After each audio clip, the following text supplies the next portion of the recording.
Hello students, good morning. BA first year की भूगोल की क्लास में स्वागत है आप सभी का। इसमें हम भौतिक भूगोल का अध्ययन कर रहे हैं और पर्वत निर्माण से संबंधित जानकारियाँ प्राप्त कर रहे हैं। तो कल हमने पर्वतों का वर्गीकरण पढ़ा था, उसमें वलित पर्वत का अध्ययन किया था हमने कि जो वलित पर्वत होते हैं, फोल्डेड माउंटेन होते हैं, उनका निर्माण किस तरह से होता है।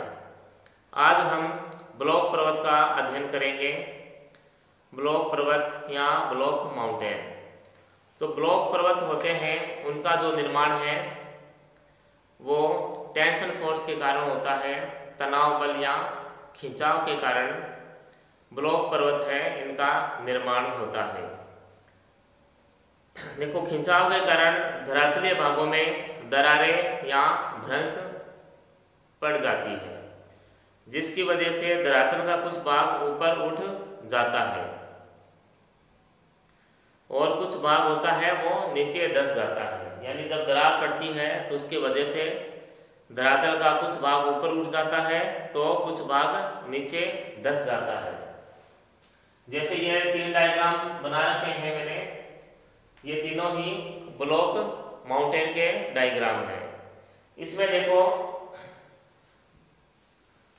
जो पहला डायग्राम है इसमें देखो, जो ये दोनों तो है, देखो स्थिर भाग फिक्स है, और उसके बाद ये भाग है एक पठारनुमा है, ऊपर मेज की आकृति का है, ठीक है। ये ऊपर उठा हुआ भाग है। देखो यहाँ लिखा है बीच के भाग का ऊपर उठना। जब धरातलीय भाग में दरार पड़ी तो बीच का भाग था वो ऊपर उठ गया। ऊपर उठे इस भाग को होस्ट पर्वत कहते हैं या बृहस्पति पर्वत भी कहते हैं। देखो, ब्लॉक पर्वत को बृहस्पति पर्वत भी कहेंगे।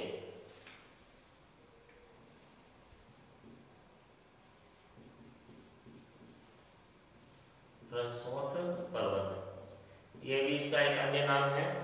तो इसे जब दो किनारे वाले भाग स्थिर रहते हैं और बीच वाला भाग ऊपर उठ जाता है तो ब्लॉक पर्वत का निर्माण होता है। इसे होस्ट पर्वत भी कहते हैं।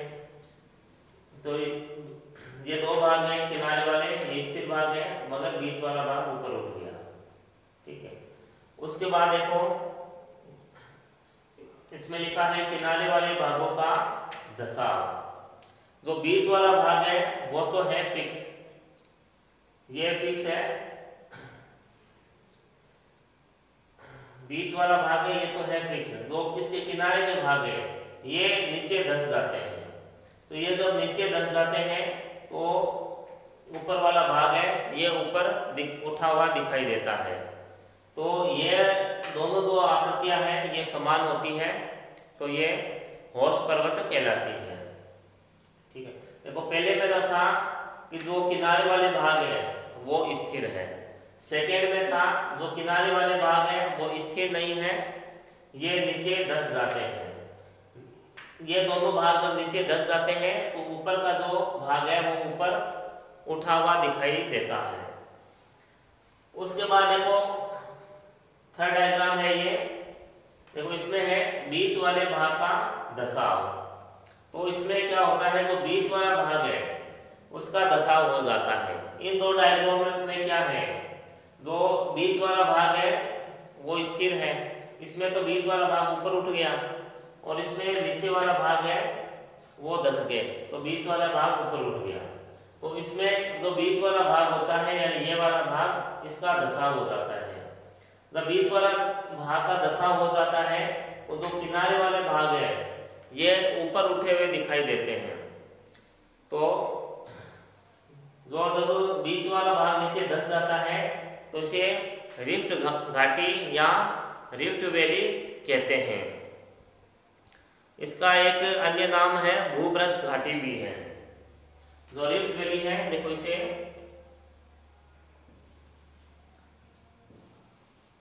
भूभ्रंश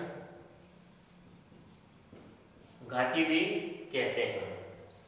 तो इसका स्क्रीनशॉट ले लो, आप समझ में आ जाएगा, ये आसान है काफी। देखो, वापस बता देता हूं।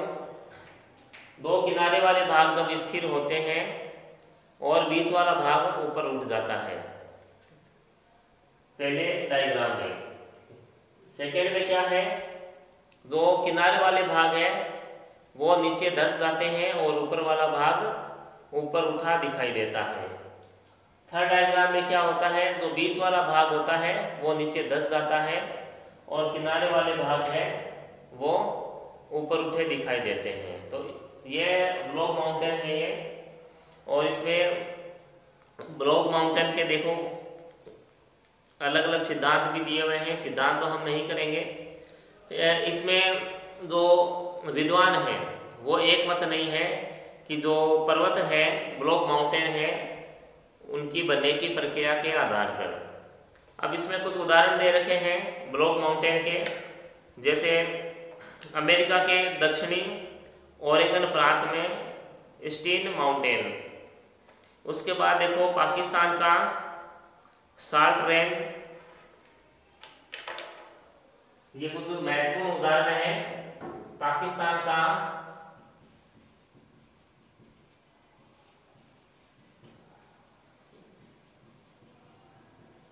साल्ट रेंज, ये ब्लॉक माउंटेन है, ये साल्ट रेंज है पाकिस्तान का। उसके बाद कैलिफोर्निया का सियरा नेवादा,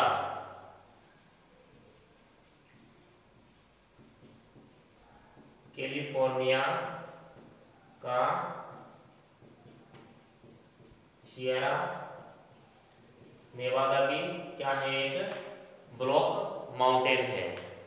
उसके बाद है इसमें ऊटा प्रांत में एक वासाज रेंज का उदाहरण दे रखा है, और एक ब्लॉक फॉरेस्ट है, जर्मनी का है ये ब्लॉक फॉरेस्ट।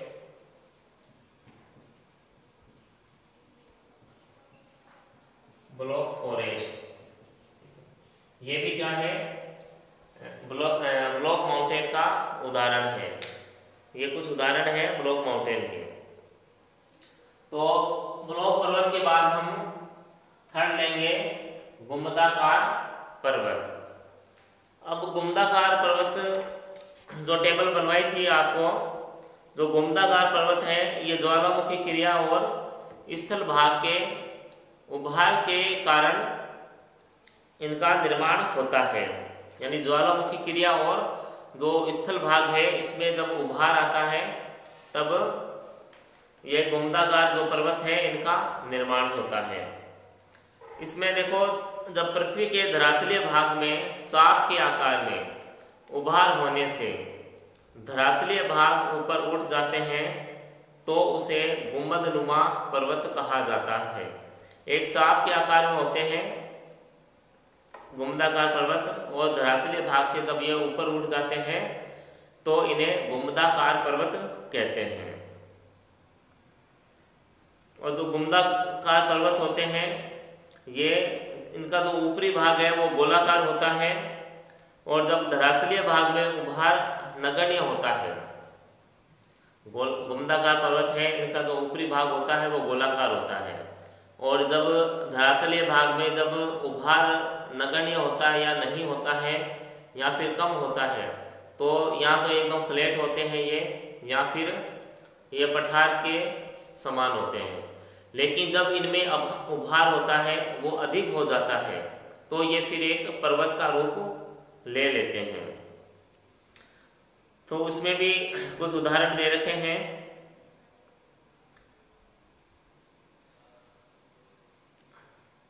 देखो गुंबदाकार जो पर्वत है इसमें संयुक्त राज्य अमेरिका के सिनसिनाटी उभार, एक सिनसिनाटी माउंटेन है यूएसए में,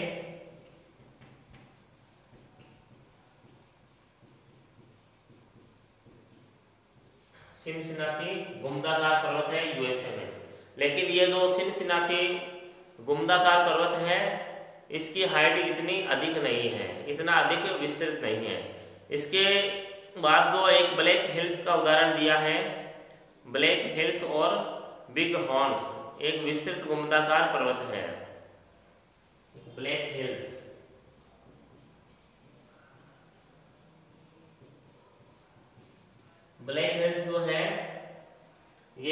विस्तृत घुमदाकार पर्वत है। देखो उसके बाद नेक्स्ट है संग्रहित पर्वत। जो संग्रहित पर्वत है, देखो इनका जो निर्माण है ज्वालामुखी निस्तृत पदार्थों के जमाव से होता है। ज्वालामुखी निस्तृत पदार्थ यानी वे पदार्थ जो ज्वालामुखी क्रिया के दौरान ज्वालामुखी विस्फोट से निकलते हैं। जब वो पदार्थ ज्वालामुखी के आसपास इकट्ठा हो जाते हैं तो एक पर्वत का रूप धारण कर लेते हैं। तो संग्रहित पर्वत में देखते हैं कि धरातल के ऊपर मिट्टी, मलबा, लावा इत्यादि के निरंतर जमाव होते रहने से निर्मित पर्वतों को संग्रहित पर्वत कहते हैं। मिट्टी, लावा, राख है, चट्टानों के टुकड़े हैं, जब वो एक परत के रूप में जब इकट्ठा होने लगते हैं, एक पर्वत के रूप में एक ये संग्रहित होते हैं। तो पर्वत के रूप में संग्रहित होते हैं तो ये फिर एक बहुत बड़े पर्वत का रूप धारण कर लेते हैं। तो ये जो ज्वालामुखी से निर्मित होते हैं ये एक शंकु का रूप धारण कर लेते हैं।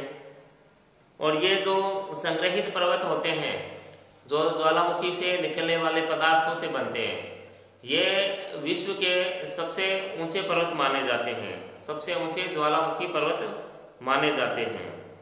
उदाहरण के लिए जैसे पश्चिमी यूएसए, पश्चिमी संयुक्त राज्य अमेरिका के सस्ता, हुड और रेनियर, और फिलीपाइन के मेयान और जापान के फ्यूजियामा। जापान का देखो फ्यूजियामा ज्वालामुखी है, काफी प्रसिद्ध है।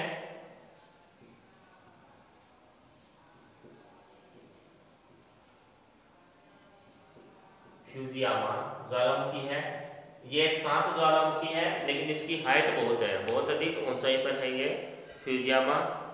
फिर दक्षिणी अमेरिका में जो इक्वेडोर है वहां पर 22 ज्वालामुखी पर्वत मिलते हैं। और इसमें जो कोटोपेक्सी ज्वालामुखी है इसकी ऊंचाई सबसे अधिक है। विश्व का सबसे ऊंचाई पर स्थित जागृत ज्वालामुखी है कोटोपेक्सी। तो विश्व का सबसे ऊंचा जागृत ज्वालामुखी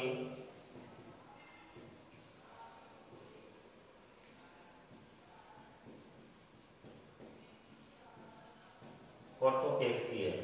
ठीक है, जागृत ज्वालामुखी कौन सा है? कोटोपेक्सी है। इसकी जो ऊंचाई है वो 5791 मीटर है। 5791 मीटर है इसकी ऊंचाई है। और विश्व का सबसे ऊंचा जागृत ज्वालामुखी है कोटोपेक्सी है।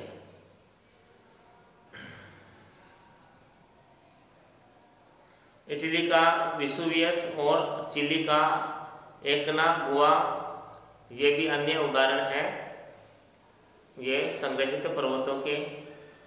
उसके बाद है नेक्स्ट है देखो मिश्रित पर्वत या जटिल पर्वत। अगला है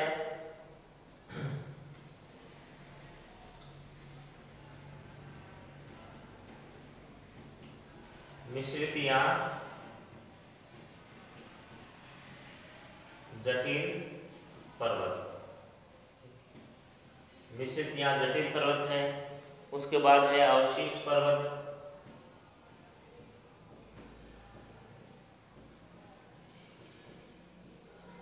फिर है अवशिष्ट पर्वत। ठीक है, तो जो मिश्रित पर्वत या जटिल पर्वत है इनकी संरचना जो होती है वो कई प्रकार के चट्टानों से बनती है, इसलिए इनकी जो संरचना है वो जटिल हो जाती है, इसलिए इन्हें मिश्रित या जटिल पर्वत कहते हैं।